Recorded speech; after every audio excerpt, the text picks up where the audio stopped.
Hello friends, मैं हूं सुमित और आज से मैं स्टार्ट करने जा रहा हूं कंट्रोल सिस्टम की एक सीरीज़। इस सीरीज़ के अंदर मैं आपको आने वाले वीडियो में पूरा सिलेबस कवर कराने वाला हूं। तो आइए इससे पहले हम समझें कि कंट्रोल सिस्टम क्या होता है। हम समझते हैं कि व्हाट इज़ सिस्टम।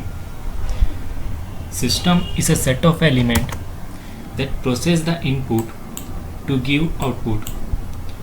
मतलब सिस्टम एलिमेंट्स का एक ऐसा सेट है जहाँ पे जब हम इनपुट देते हैं तो उसकी फर्दर प्रोसेसिंग होती है और हमें आउटपुट मिलता है। तो we can say system is nothing but a processor.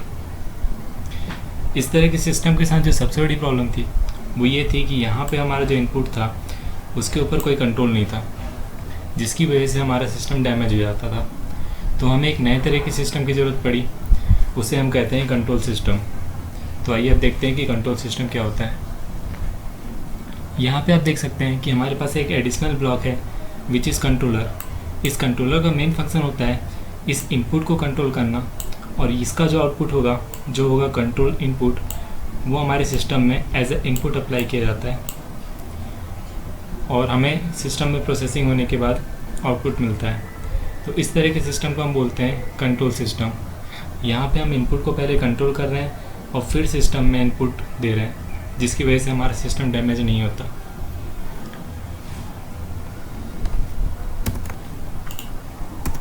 Control system दो टाइप के होते हैं। First one is open loop control system and second one is close loop control system. तो आइए सबसे पहले समझते हैं कि what is open loop control system. अगर मैं इसकी डेफिनेशन की बात करूं तो अ control system in which output is dependent.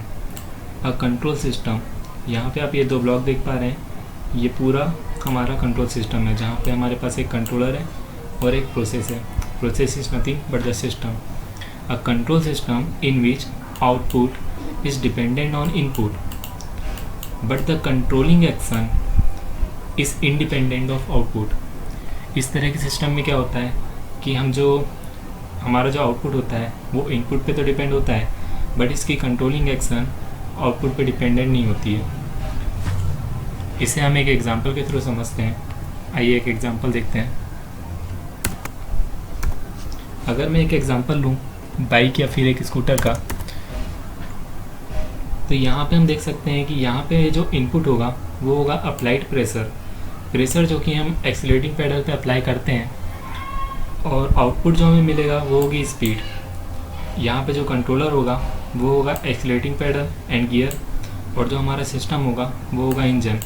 चलिए इसे ब्लॉक डायग्राम के थ्रू समझने की कोशिश करते हैं। अगर हम अपने बाइक के एग्जाम्पल को ब्लॉक डायग्राम के थ्रू समझें तो यहाँ पे आप देख सकते हैं हमारे पास कंट्रोलर है जो कि होगा एक्सीलरेटिंग पैडल, और जो प्रोसेस होगा हमारा वो होगा इंजन, और यहाँ पे जो इनपुट अप्लाई किया जाएगा वो होगा pressure on the accelerating pedal, और हमें जो आउटपुट मिलेगा वो होगा स्पीड।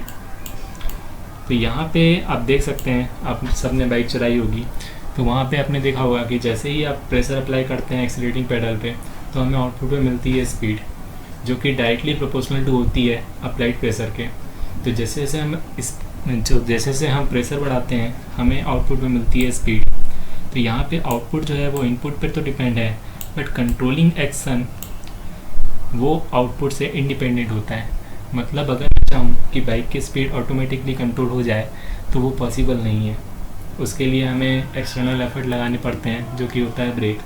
तो इस तरह का सिस्टम जहाँ पे आउटपुट इनपुट पे डिपेंड होता है बट कंट्रोलिंग एक्शन इंडिपेंडेंट होती है आउटपुट से, इस तरह के सिस्टम को हम बोलते हैं ओपन लूप कंट्रोल सिस्टम। इस तरह के सिस्टम के साथ बहुत सारे ड्रॉबैक्स थे जिन्हें ओवरकम करने के लिए हमारे पास एक नए तरह का सिस्टम आया जिसे हमने कहा क्लोज लूप कंट्रोल सिस्टम। इस close loop control system, a control system in which controlling action और input is dependent on output और change in output is called close loop control system. यहाँ पे आप ब्लॉक डायग्राम में देख सकते हैं हमारे पास एक फीडबैक एलिमेंट भी है which is the main difference between open loop system and close loop control system. इस फीडबैक का जो मेन फंक्शन होता है वो ये होता है कि ये आउटपुट को फीडबैक करता है टू द इनपुट, और इनपुट और इसके बीच में जो एरर होता है वो एज ए इनपुट अप्लाई किया जाता है कंट्रोलर में। इसकी प्रोसेसिंग को हम आगे डिटेल से समझेंगे। यहाँ पे एक इम्पॉर्टेंट पॉइंट ये है कि ये जो फीडबैक होता है वो पैसिव एलिमेंट से मिलकर बना होता है, which is R, L and C.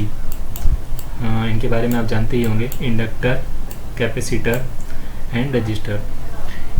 Passive elements क्या होते हैं, इनके बारे में हम डिटेल से नेटवर्क के लेक्चर में पढ़ेंगे। अगर मैं आपको एग्जांपल से समझाना चाहूँ तो आपने गूगल की कार के बारे में सुना होगा। गूगल ने कुछ दिनों पहले एक कार बनाई थी जो बिना ड्राइवर के चलती थी। इस कार में कुछ एक ऐसे सेंसर लगे होते थे जो आने वाले ऑब्जेक्ट को पहले ही सेंस करके स्पीड को ऑटोमेटिकली कंट्रोल करते थे। तो इस तरह के सिस्टम को हम बोलते हैं क्लोज लूप कंट्रोल सिस्टम। तो अगर मैं सिंपली कहूँ तो ऐसे सिस्टम जहाँ पे ऑटोमेशन होता है with changes in output is a close loop control system.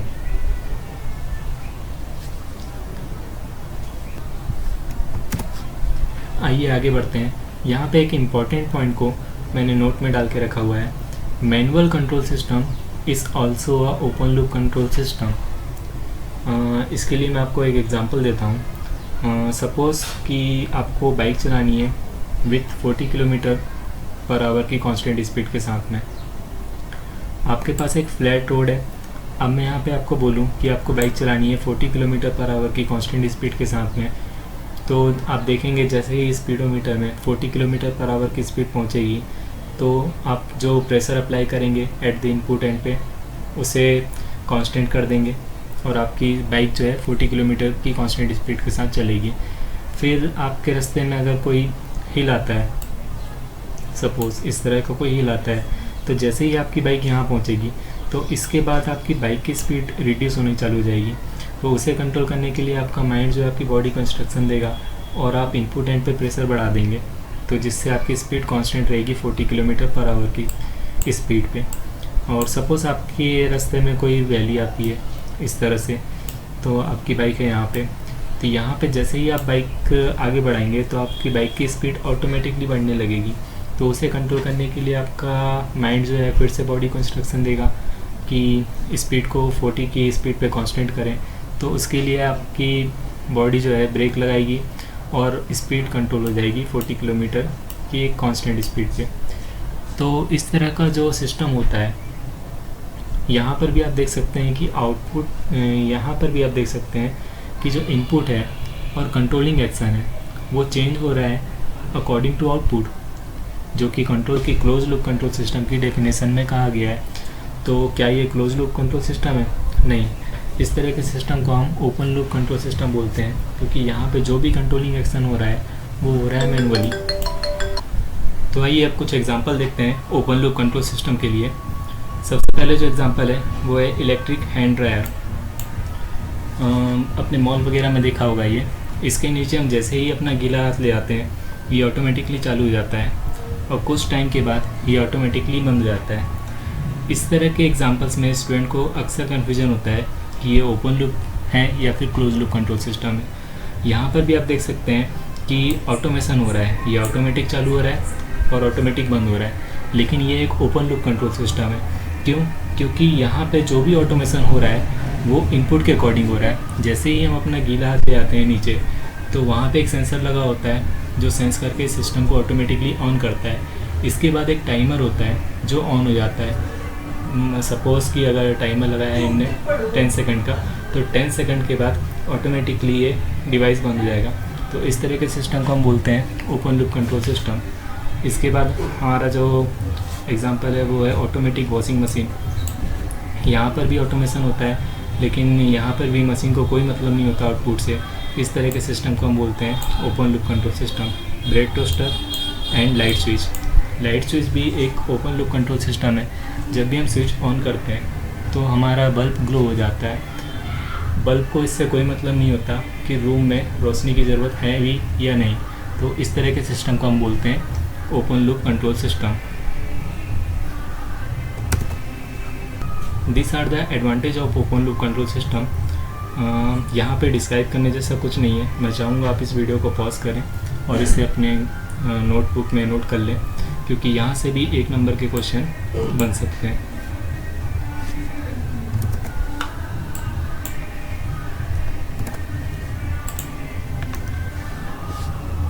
This are the disadvantage of open loop control system.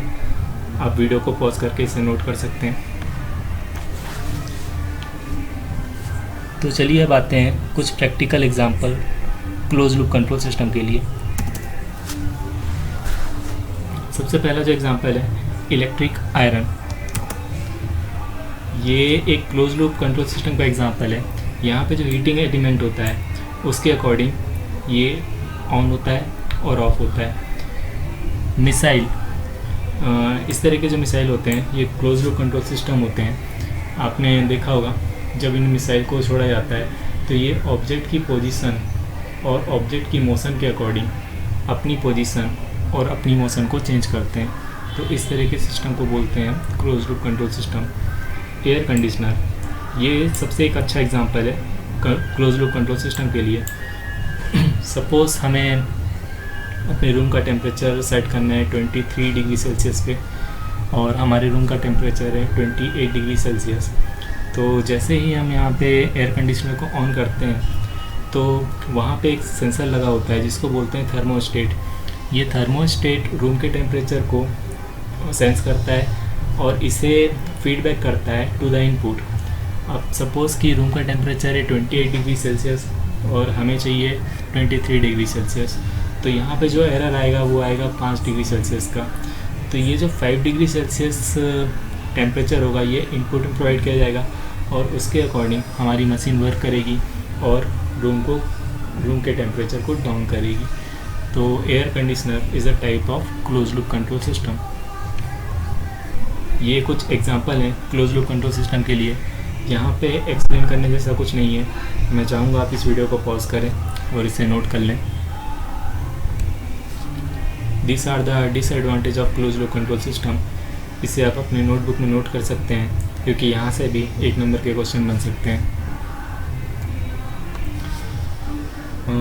अगर मैं आपको सिंपल वर्ड्स में कहूँ तो क्लोज लूप कंट्रोल सिस्टम के एडवांटेज मतलब जो भी चीज़ें अच्छी होती हैं वो क्लोज लूप कंट्रोल सिस्टम के अंदर होती हैं और जो भी चीज़ बेकार होती हैं वो ओपन लूप कंट्रोल सिस्टम के अंदर होती है। यहाँ पे 2 पॉइंट हैं जिन पे स्टूडेंट को अक्सर कन्फ्यूज़न होता है, मैंने उन्हें नोट कर दिया है यहाँ पे। First one is open loop system is more stable then close loop control system. अभी मैंने कहा सारी अच्छी चीज़ें क्लोज लूप कंट्रोल सिस्टम के साथ होती है एक्सेप्ट दिस 2 पॉइंट्स। यहाँ पे आप देख सकते हैं कि जो स्टेबिलिटी होती है, stability open loop control system में क्लोज लूप कंट्रोल सिस्टम के कंपैरिजन में ज़्यादा होती है।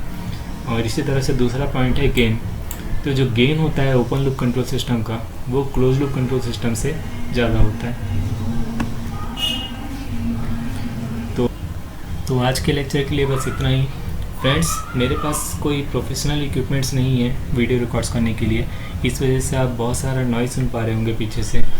मैं कोशिश करूँगा कि आने वाले वीडियो में ये ना हो, लेकिन फिर भी आपको मेरा वीडियो पसंद आया तो इसे लाइक कीजिए, सब्सक्राइब कीजिए और अपने दोस्तों को शेयर कीजिए। Thank you friends.